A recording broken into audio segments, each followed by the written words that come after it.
Assalomu alaykum, hurmatli do'stlar, Biotime kanali obunachilari va kuzatuvchilar. Sizlar bilan abituriyent biologiya milliy sertifikat to'plamidan 5-variant 33 dan 40 gachani ko'rib chiqamiz. Xo'p, bizda birinchi masala. Quyidagi ma'lum bir miqdorda glyukozaning to'liq va to'liqsiz parchalanishi jarayonida hosil bo'lgan ATF molekulalari hisobiga sintezlangan glyukoza miqdori keltirilgan. Demak, bizga bergan narsa 17100 gram bu parchalangan glyukoza, 1840 gram hosil bo'lgan glyukoza. Bu hosil bo'lgan glyukoza parchalangan glyukozalarning ATFning hamma qismidan emas, ma'lum qismidan. Misol uchun, to'liqdan 40%, chalaning esa 60% hosil bo'lgan ekan. Demak, birinchi qiladigan ishimiz nima? Molga aylantirib olaylik. Biz katta gramda ketsak, chalkashib ketishimiz mumkin. 17100 gramni bo'lamiz 180 gramga. O'shanda bizda chiqadi 95 mol. Xo'p, buni topib oldik. Endi qarang, tenglamay qo'yish uchun to'liqqa x berdik, chalaga y beramiz. Bizda maytdagi molimiz 95 mol ekan. Xo'p. Shunda bizda x plus y teng 95 bo'ladi. Xo'p, endi tenglamani pasini hosil qilish uchun maytdan ketamiz. Bizda hosil bo'lgan glyukoza 1840. Bizda qoida bor o'zi. 18 mol ATF ishtirokida 180 ta fotosintezi, 180 gram fotosintezi glyukoza hosil bo'ladi. Bizda 1840 gram hosil bo'ldi debdi. Qancha ATF ishtirok etdi desak, mana bu qarang. 18 180. Bitta 0 kub. Bu degani bitta 0 ayrilsa 1840 ta ATF hosil bo'ladi. Xo'p, demak, monetdagi ATFlar umumiy 184 ga teng ekan. Demak, 184 ATF. Endi bu yerda olishimiz kerak. Xo'p, biz bilamiz, x ga to'liq berdik, ya'ni x to'liq bo'lsa, y imiz chala bo'ldi.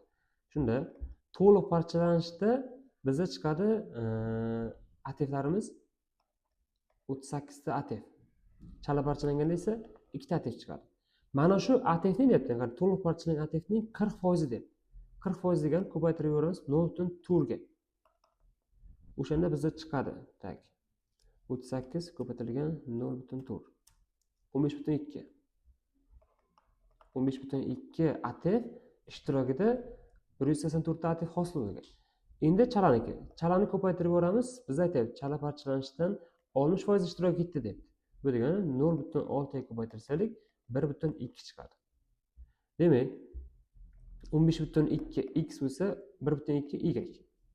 O'zaro-o'zga 15.2 x plus 1.2 y teng 184 ta ATF. Xo'p, tenglamani ishlaymiz endi. Tepaga berib olaylik 1.2 ni. Shunda y'larni yo'q qilib bo'lamiz. Xo'p, x ning 1.2 bo'lsa, ayiraman 15.2 dan. Shunda bizda chiqadi 14x teng 1.2 ni ko'paytirib yuboramiz 45 ga, 95 ga. 1.2 ko'paytiramiz 95 ga. 114. Ayirsaylik 184 dan. Ayiramiz 184. 70 chiqdi. Xo'p, endi 70 da bo'lib yuboramiz 14 ga. 70 bo'lingan 14. Demak, x im chiqdi 5.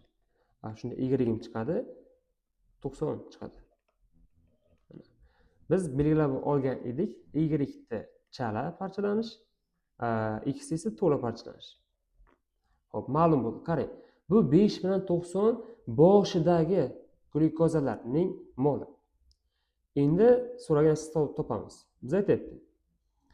33 da energiya almashinuvining aerob bosqichi, aerob degani bu kislorodli bosqich, ya'ni mitoxondriyada ajralgan issiqlik energiyasi. Xo'p, o'zi biz bilamiz, qoida bo'yicha 1 mol parchalanganda 1160 ta 1160 kilojoule issiqlik energiyasi chiqadi. Demak, 33. 1 gram glyukoza parchalanganda 1160 kilojoule energiya issiqlik sifatida chiqib ketsa, bizda to'la parchalangan qancha? 5. 1 gram debman, yo'q, 1 mol. Deylik, to'g'ri bo'ladi. 5 mol bo'lsa qancha? Demak, 5 ni ko'paytirib yuboramiz. 1160 ga 5800 chiqdi. Demak, 33 ga javob bo'ladi C varianti. Xo'p, 34 chala parchalangan glyukoza miqdorini gram so'raydi bizdan. 34. Chala parchalangan bu 90 mol edi. Bu degani 90 ni ko'paytiramiz, o'zi 1 gram glyukoza 180 ga teng. 90 ko'paytirsak 180 ga bizda kelib chiqadi. 90 ko'paytirilgan 90 ko'paytirilgan yo'q. Hop, 90 ko'paytiramiz 180 ga. 16200. 16200 gram. Bu degani F variant bo'lar ekan 34 ga. Xo'p, 35 ga o'tamiz endi.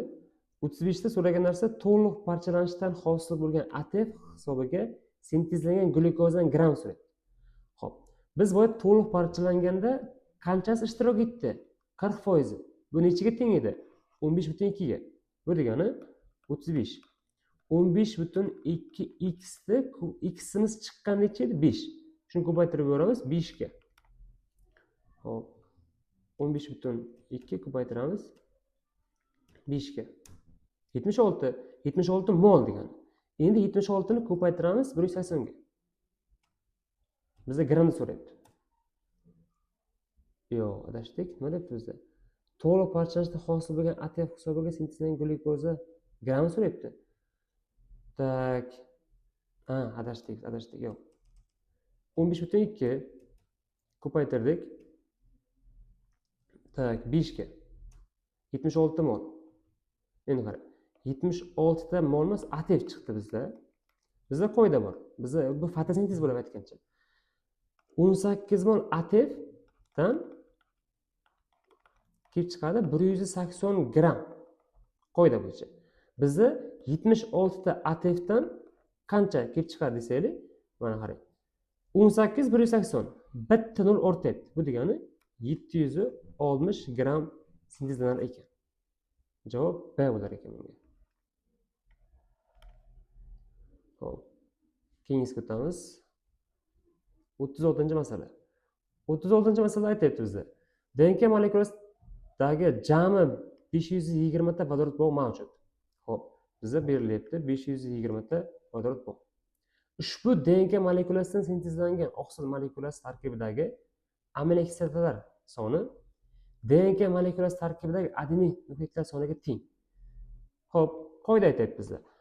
Umumiy DNK dan sintezlangan aminolar soni, amino kislotalar soni teng ekan DNK dagi adenin soniga.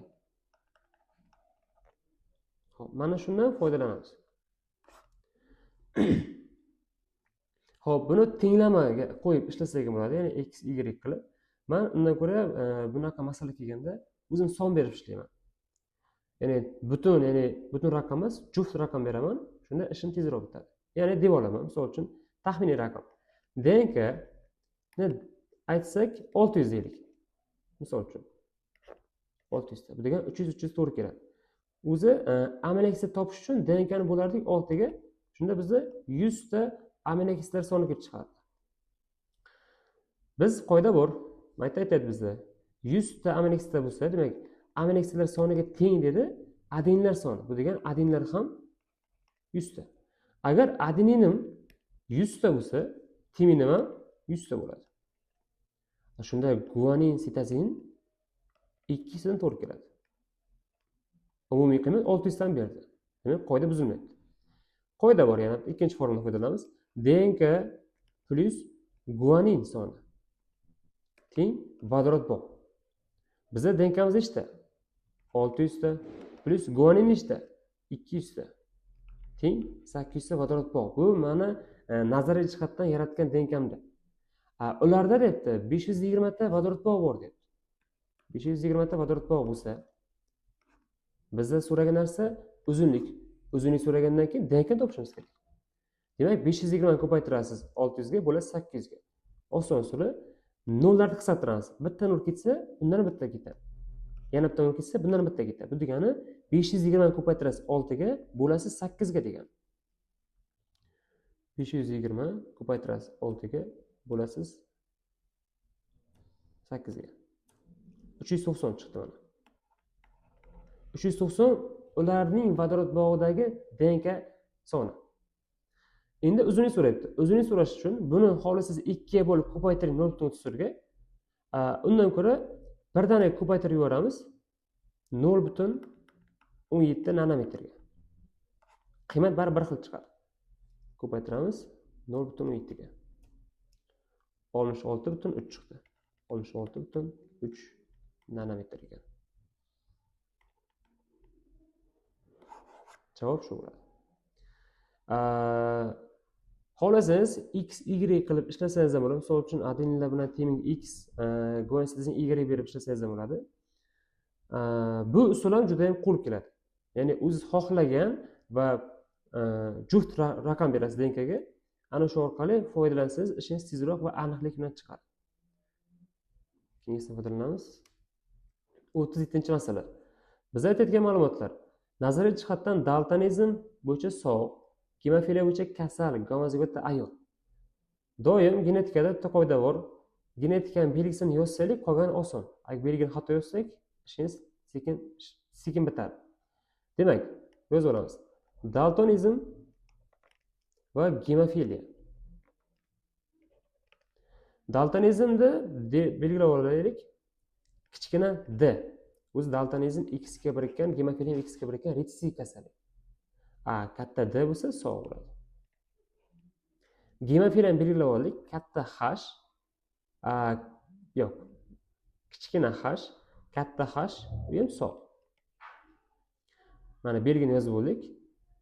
X ga birikkanini ham belgilab oldik. Endi aytayapti bizda.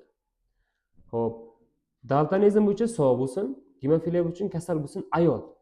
Demak, ayol daltonizm bo'yicha sog' ekan, ya'ni katta D debdi. Chiziqcha.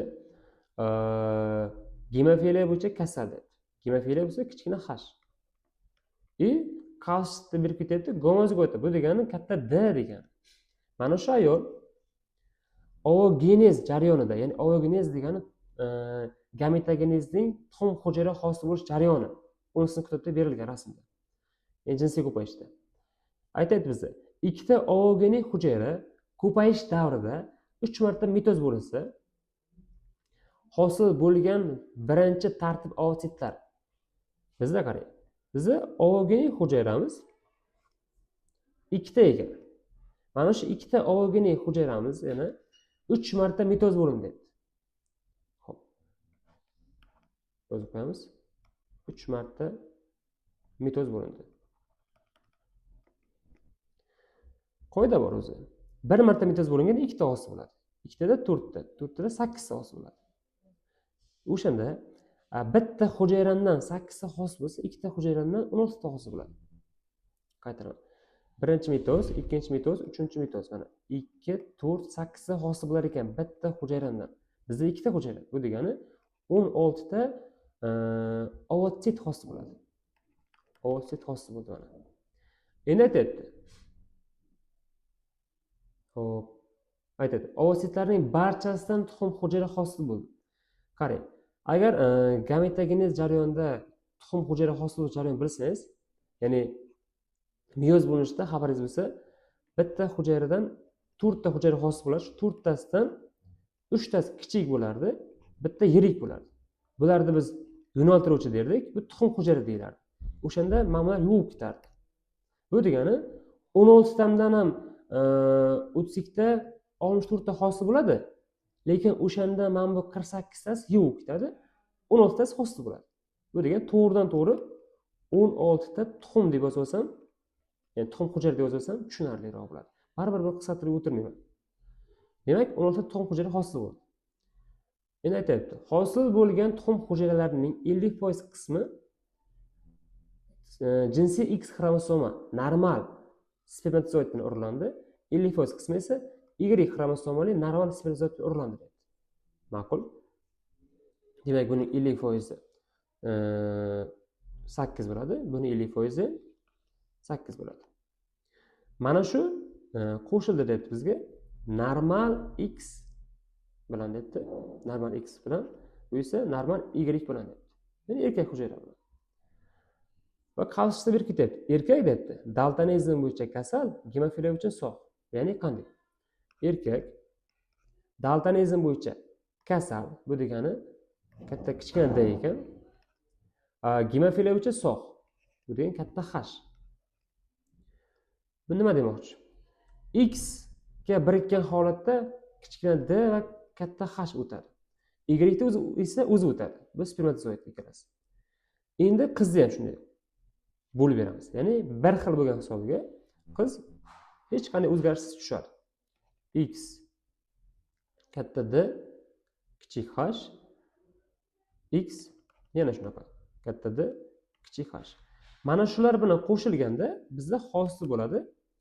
Hop, X katta D kichik H, X kichkina D katta H.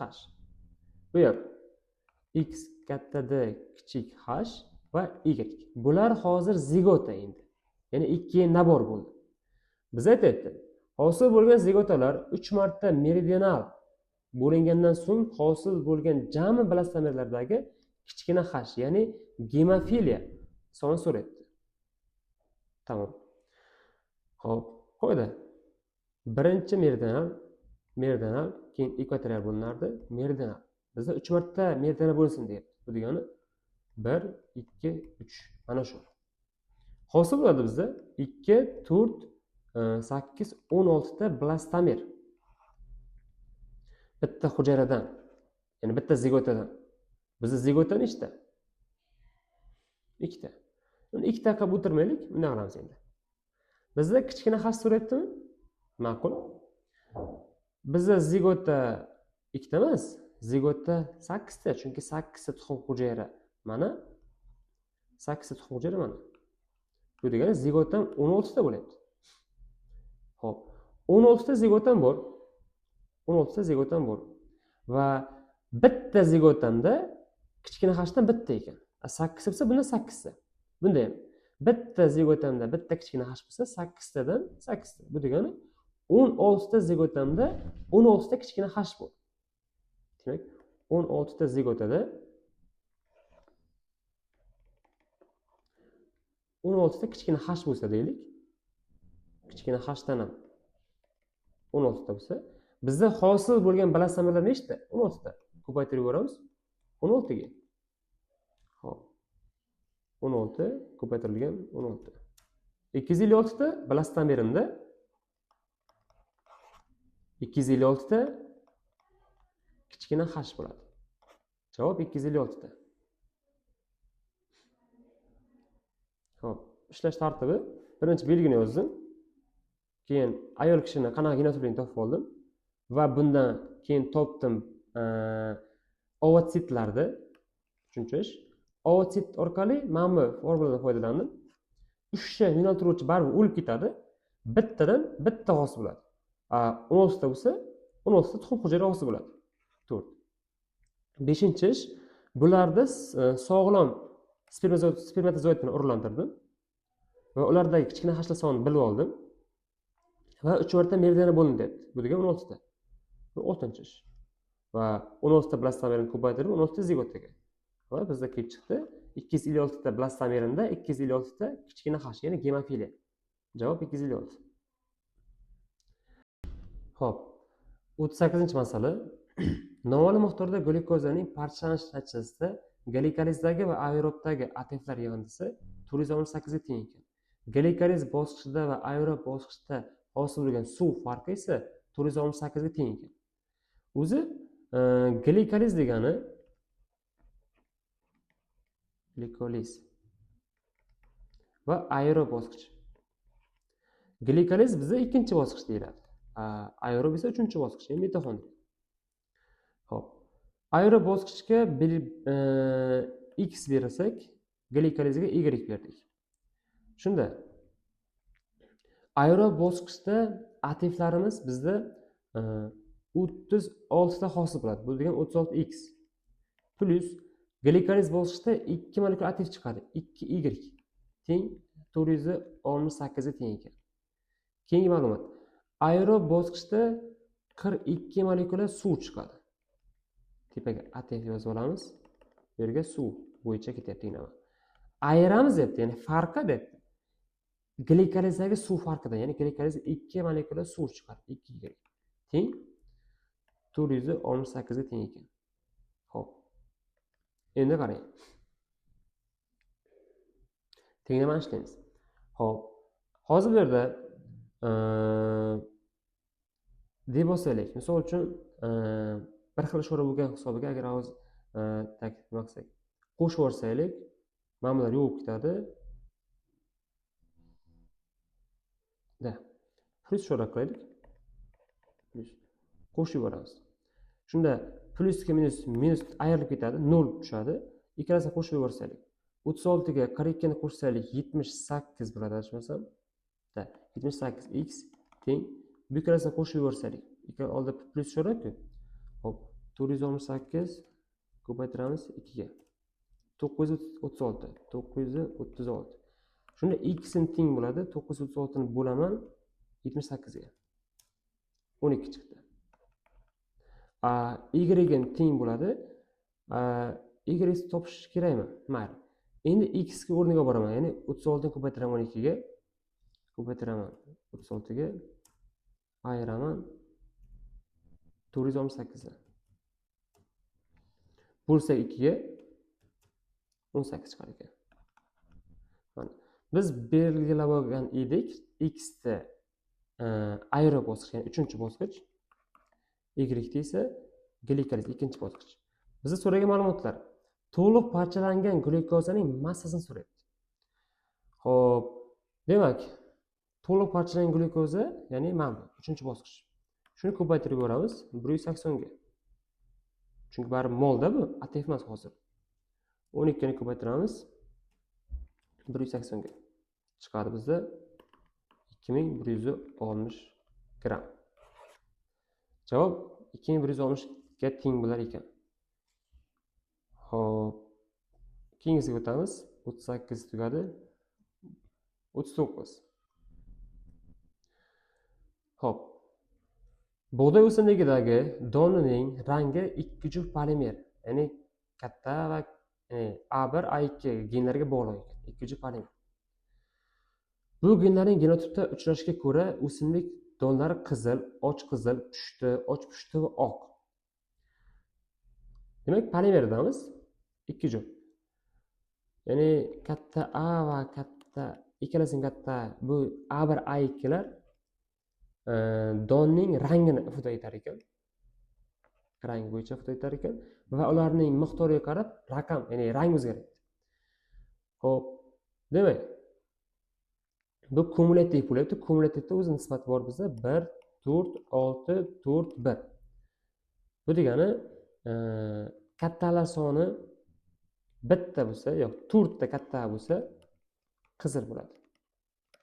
Genotip farqi yo'q, 4 ta bo'lsa bo'ldi, qizil. 3 ta katta A bo'lsa och qizil bo'ladi. Xo'p, 2 ta katta A bo'lsa pushti bo'ladi. Bitta katta A bo'lsa och pushti bo'ladi. Umuman bo'lmasa, ya'ni kichkina A, kichkina A, kichkina A, kichkina A bo'lsa, uni biz oq deymiz. Mana shunda 1, 4, 6, 4, 1 nisbatda polimer chiqadi. Yana bizga beryapti. O'simlik bahorgilik katta B1 va B2 ga, kuzgilik esa kichkina B1 va B2 ga teng. Demak, bizda B1 va B2 lar bahorgilik ekan. Umumiy kichkina B holatda 1, 1, 2, 2 holatda u kuzgi ekan. Nima demoqchi bu yerda? Qisqasi, tarkibida umumiy B gen, ya'ni katta B gen bormi? Ularning hammasi bahorga, umuman bo'lmagan holatda kuzga. Bu degani 15 ga 1 nisbat degan. Bu nokumulativ bo'ladi hozir. Xo'p. Davom etamiz endi. Aytayapti bizga bergan ma'lumotlar. Bahorgilik xususiyatga ega bo'lgan, bahorgi o'sim debdi va doni pushti bo'lgan heterozigotda genotipga ega o'simlik. Bahorgi o'sim va doni pushti bo'lsin debdi. Tak, pushti bo'lish uchun aytib ketgan narsa yana heterozigota bo'lsin debdi. Hammasi heterozigota bo'lamiz. Demak, katta A, kichkina a, katta A, kichkina a, bahorgi katta B, kichkina b, katta B, kichkina b. Mana shuni chaqishtiring deyapti bizga. Kuzgilik, ya'ni kuzgi bo'lish uchun poni kichkina b bo'lishi kerak va donani rangi oq bo'lsin deb. Oq bo'lish uchun poni kichkina a. Demak, kichkina a, kichkina a, kichkina kichkina, kichkina b, kichkina b, kichkina b, kichkina b. Mana shuni chaqishtirganimizda 1600 ta organizm olindi.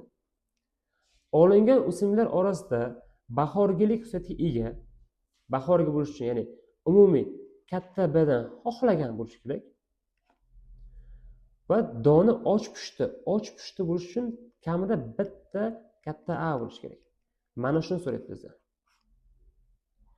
Ma'qul. Endi qarang. Xo'p, ikki xil ko'paytirib chiqsak bularni yoki 2/4-si 16 ga teng. Bular bir xil bo'lgani uchun bundan bitta gameta chiqadi. Bundan esa 16 ta gameta chiqadi.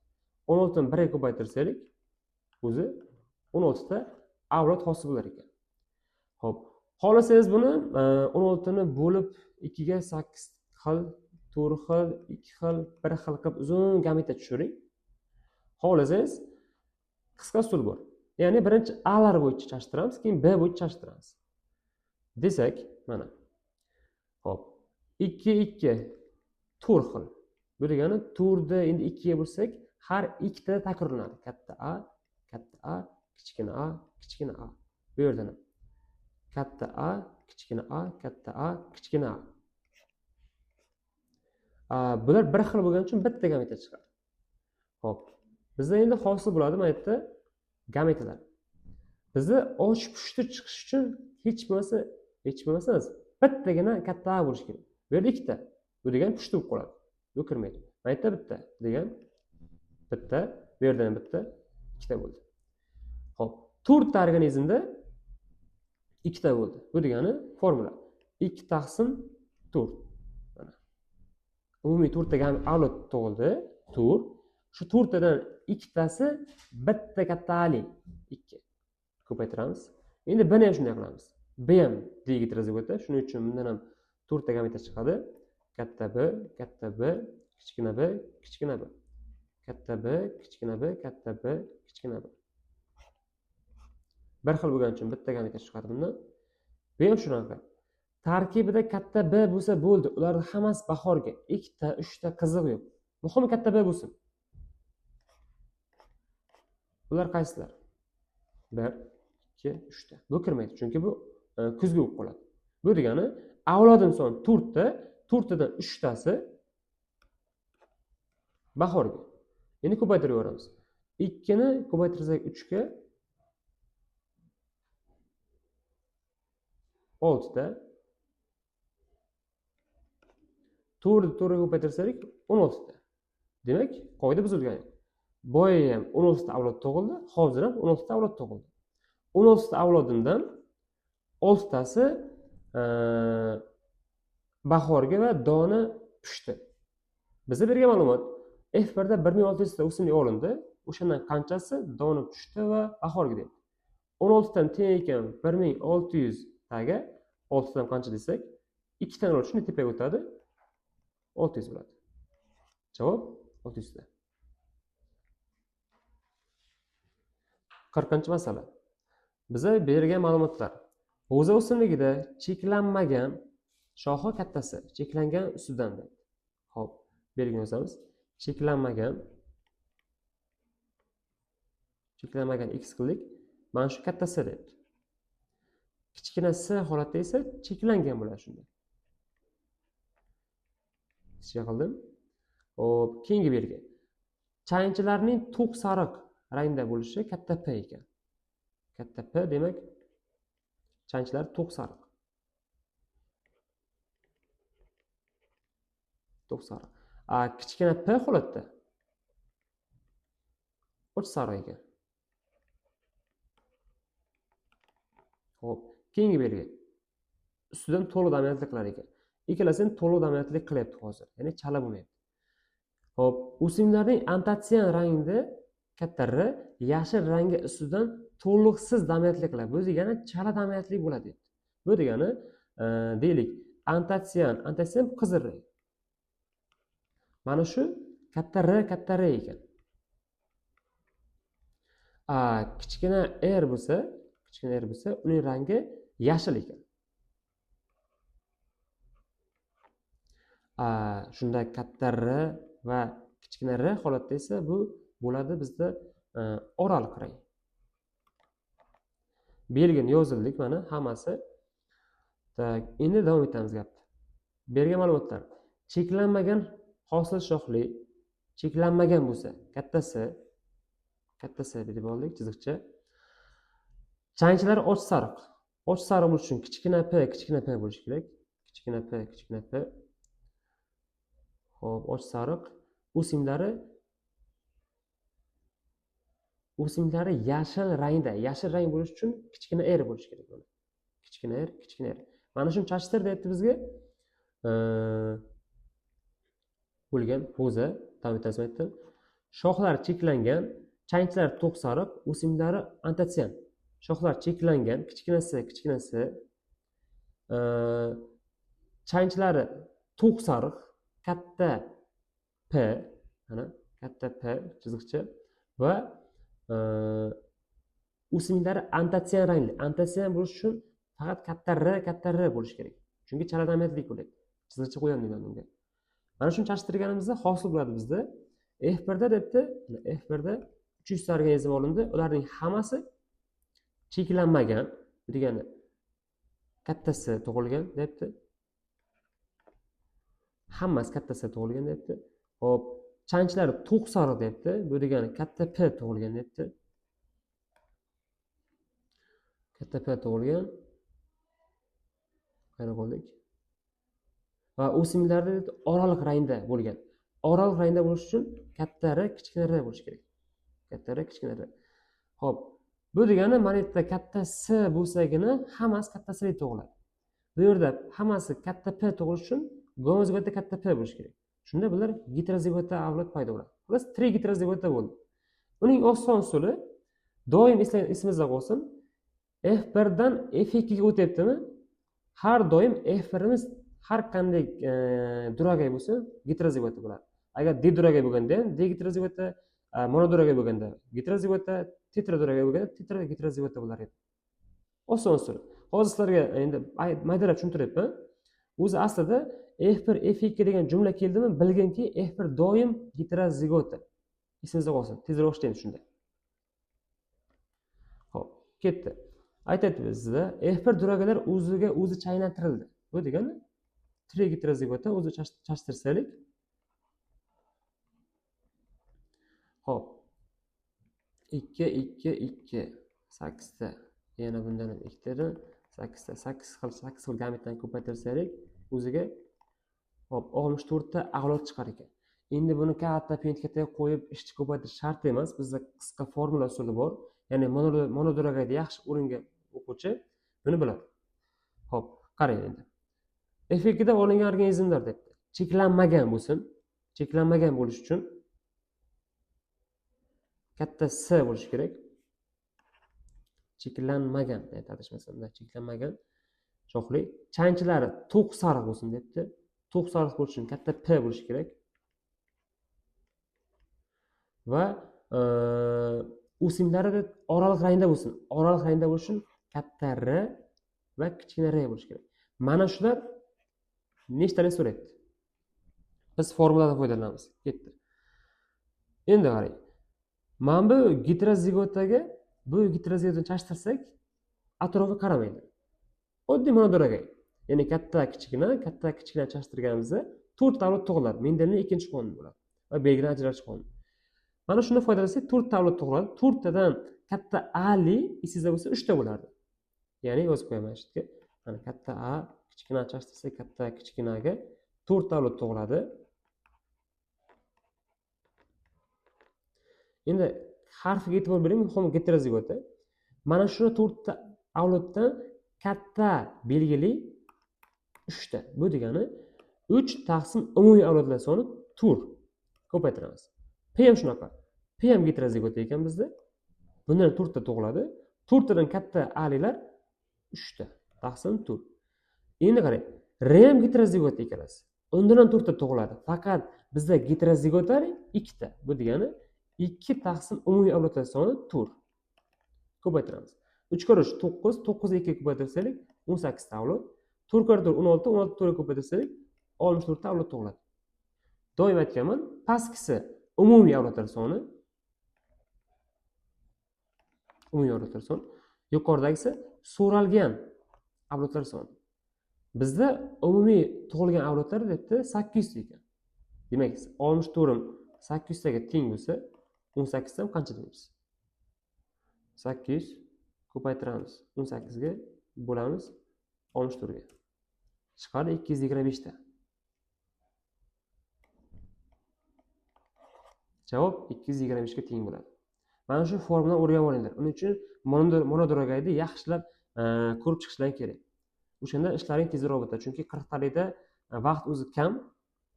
Unda katta pentkada chizishga sharoit ham yo'q. Shu bois qisqa usul sizga qo'l keladi.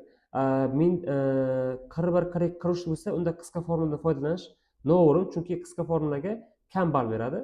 Unda obdom pentkada qo'yib, ularni gametasini yozib, genotipini topib, keyin topish kerak. Bo'lmasa ball ayirtlashadi. 41 ga qisqa formuladan foydalanmang. Qachonki foydalaning, vaqt kam qolgan vaqtda o'sha vaqtda foydalanib javob topib qo'ysangiz bo'ladi. Xo'p. Video tushunarli bo'lsa, sizga qiziqarli bo'lsa, obuna bo'lib qo'ying va do'stlaringizga taklif qiling. Qayerdadir tushunmovchilik bo'lsa, kommentariyaga izoh yozing. Men sizga yana qaytadan tushuntirib beraman. Xo'p, sog' bo'linglar.